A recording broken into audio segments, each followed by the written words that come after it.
Beetroot biryani செய்ய சொன்னீங்க, என்னாச்சு? நான் இப்பதான் செய்ய போறேன். நானும் எப்படி செய்யறது அப்படின்னா அப்படியே அதை ஒரு வீடியோவா போட்டுருவோம் எப்படி செய்யறதுன்ட்டு. ஆமா, அதனால இப்போ வந்து எல்லாமே ரெடி பண்ணி வச்சுட்டு இருக்கேன். ஏன்னா அப்புறம் ஒன்றுன்னா காமிக்க முடியாதுல்ல வீடியோவில், அதுக்காண்டிதான். வாங்க எப்படி செய்யலாம் பார்ப்போம்.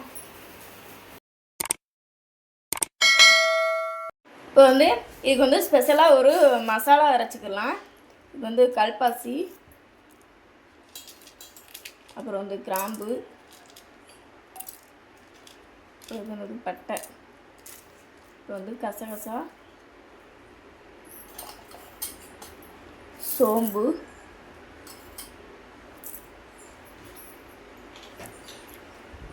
பூண்டு,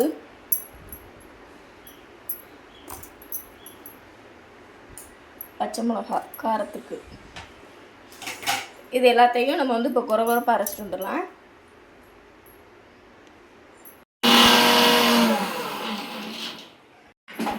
ஒரு பீட்ரூட் பிரியாணிக்கு எதுக்குமா இப்படி பறவை போட்டிருக்கீங்க? எல்லாமே எடுக்க வேணாமா? ஒன்றுன்னா அப்புறமா எடுத்து மேலே வச்சுக்கிறீங்கல்ல. இந்த மாதிரி வந்து குறகுறப்பாக அரைச்சிக்கிறணும். செய்கிறேன்னு பார்க்கலாமா? ஃபஸ்ட்டு எண்ணெய் ஊற்றிக்கிடுவோம். எண்ணெய் கொஞ்சம் ஊற்றிக்கிறேன். கொஞ்சோண்டு சொல்லிட்டு இவ்வளோ ஊற்றுறீங்க.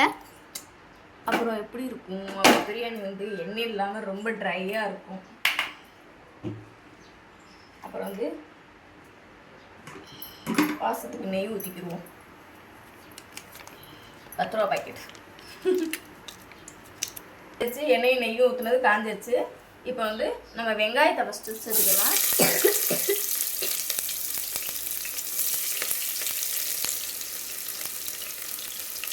வெங்காயம் பச்சை மிளகாய் நல்லா வதக்கிடுவோம்.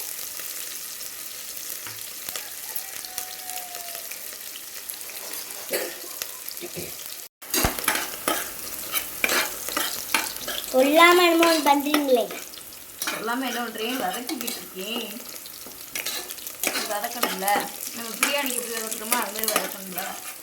நம்ம இப்போ வந்து chicken biryani, mutton biryani, veg biryani எல்லாம் செய்யணும்ல, அதுக்கு எப்படி வதக்கணுமோ அது மாதிரி இதையும் நல்லா வதக்கிக்கிறணும்.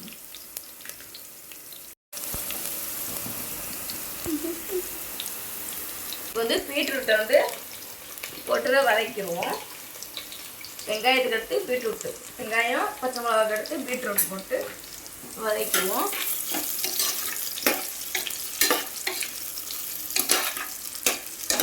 மசாலாவில் சேர்த்துக்குவோம். சேர்த்துட்டேன்னா இப்போ தான் இதுக்கு வந்து நல்ல வாசமாக இருக்கும். மணக்குதா? மணக்குது. மணக்குது. எதை மணக்குது? என்ன மணக்குது? பிரியாணி மணக்குதா, பூ மணக்குதா? பிரியாணி தான். அப்படி சொல்லு.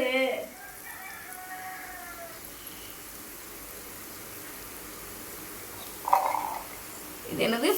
Butter beans. எனக்கு இந்த பட்டர் பீன்ஸு சோயா பீன்ஸ் மட்டும் குழப்பணும். அதையே இதில் போட்டுக்கிடுவோம். அதுக்கு வந்து தக்காளி ஒரே ஒரு தக்காளி மட்டும் போட்டுக்குவோம். ஏன்? ஆமாம், ஒரு தக்காளி தான் போடுவோம். நம்ம சும்மாவே பிரியாணினா வந்து 2 தக்காளி தான் போடுவோம். இது வந்து இதுக்கு வந்து 1 தக்காளி போடுவோம். நம்ம எலுமிச்சை மிளகாய் கடைசியாக ஊற்றுவோம்ல, ஜூஸியாக கிடைக்கும்ல அதுக்கு.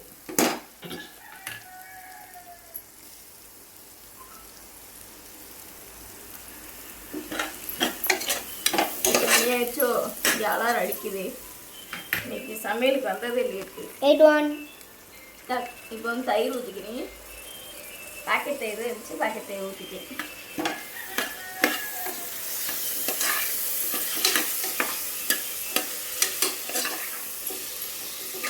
வீடியோ நல்லா கட்டுறியா? அப்புறம் வந்து பார்க்குறவங்க என்னப்பா வீடியோவில் ஒழுங்காவே நீ காட்டலை சமைக்கிறது அப்படின்னு சொல்லிடுவாங்கப்பா.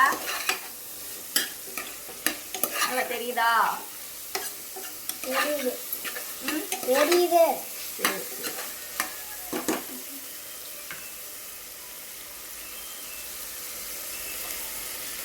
அதுக்கடுத்து புதினா கொத்தமல்லி அதையும் சேர்த்து வதக்கிடுவோம்.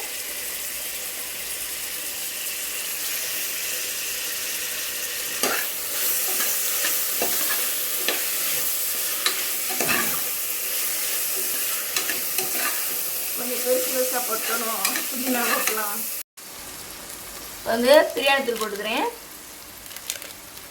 உப்பு வந்து அரிசிக்கும் இந்த காய்க்கும் சேர்த்து தேவையான அளவு போட்டுக்கிறேன்.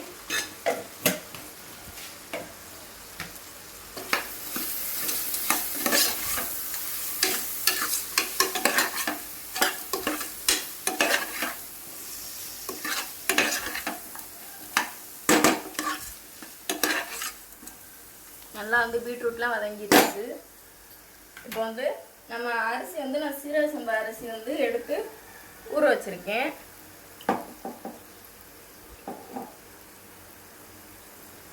இருபது நிமிஷத்துக்கு முன்னாடி ஊற வச்சுருந்தேன்.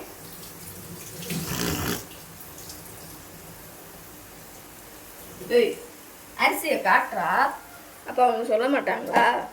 நான் அரிசி வந்து 20 நிமிஷத்துக்கு முன்னாடி வந்து ஊற வச்சுருக்கேன்.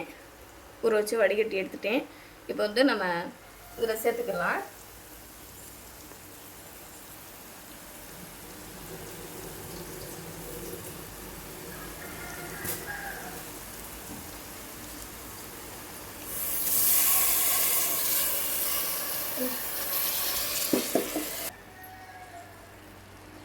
அடுத்து என்ன சேர்க்கணும்? அதுக்கு வந்து தண்ணி. பிரியாணி தானே, என்ன குழம்பு செய்ய போகிற மாட்டேங்க தண்ணி ஊற்றிருக்கீங்க. தண்ணி ஊற்றினால சோறு வேகும். தண்ணி ஊற்றினால சாப்பாடு வேகும். இப்போ வந்து இது ஒரு உலக்கு எடுத்துருந்தேன். இதில் இது ஒரு உலக்குக்கு இப்போ ஒன்றரை உலக்கு நான் தண்ணி ஊற்றிக்கிறேன். ஒன்று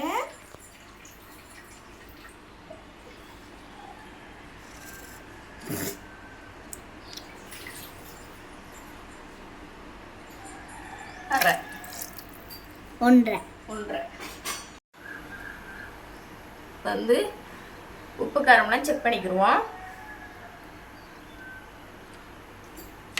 உப்பு பத்தலைன்னா உப்பு போட்டுக்கோங்க, காரம் பத்தலைன்னா காரம் போட்டுக்கோங்களா. எங்களுக்கு எல்லாம் கரெக்டாக இருக்கு. இல்லையே, இப்போ எனக்கு உப்பு தான் பத்தலை, அதனால இப்போ அவ்வளோ போட்டீங்க. ஓய் கொஞ்சம் தான் பார்த்துட்டு தான் போட்டேன். எடுக்கும்போது நிறைய எடுக்கிறது, போடும்போது கொஞ்சமா. ஆமாம், எடுக்கும்போது கையில் கலக்குறேன், அப்புறம் போடும்போது இவ்வளோதான் கணிச்சு நான் போடுவேன். இப்போ குக்கரை போட்டு மூடிடலாம். இப்போ குக்கரை போட்டு மூடக்கூடாது, குக்கர் மூடி போட்டு மூடணும்.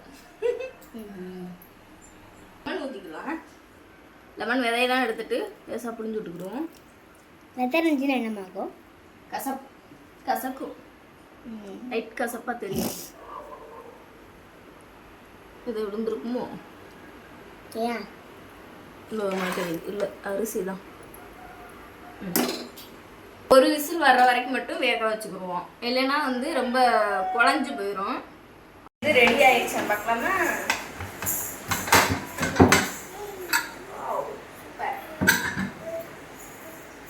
இது பக்கத்துல ஒரு பிரியாணிய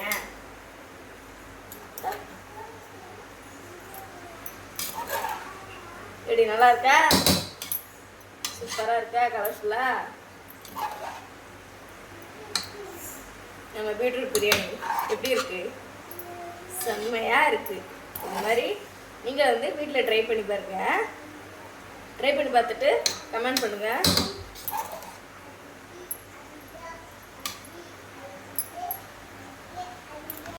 அம்மா செம்மையா வாசனை அடிக்குது. செம்ம வாசமா? இன்னைக்கு நிறையா வச்சுடுங்க எனக்கு. சரி சரி.